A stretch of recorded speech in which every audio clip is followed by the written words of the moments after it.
Yesterday, my 11-year-old son telephoned me from Karachi, and he said to me, "Do not come back. It's a document of surrender.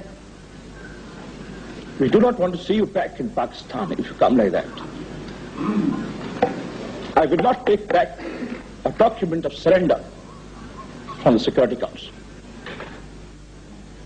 I will not be a party to the legalization of aggression. The Security Council has failed miserably, shamefully. For 4 days we have deliberated here. For 4 days the Security Council has procrastinated. Why? Because the object was for Dhaka to fall. That was the object. It was to be from the beginning. All right, so what if Dhaka falls? So what if the whole of East Pakistan falls? So what if the whole of West Pakistan falls? So what if we are obliterated? We'll build a new Pakistan. We'll build a better Pakistan. We'll build a greater Pakistan. So the Security Council has acted short-sightedly by acquiescing to these dilatory tactics. You know, you have come to a point when we'll say, do what you like. If before you had come to this point, we could have made a commitment. We could have said, all right, we are prepared to do some things. Now why should we?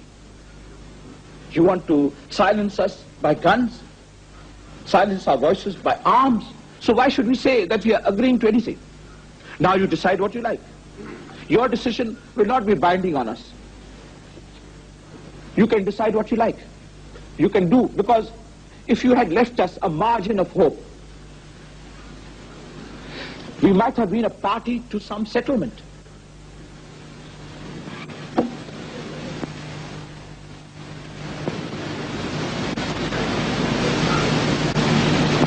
I find it disgraceful to my person and to my country to remain here a moment longer than necessary.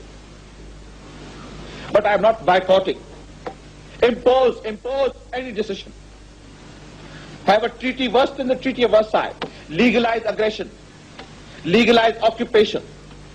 Legalize everything that has been illegal till 14th or 15th of December 1971. I will not be a party to it. We will fight. We'll go back and fight.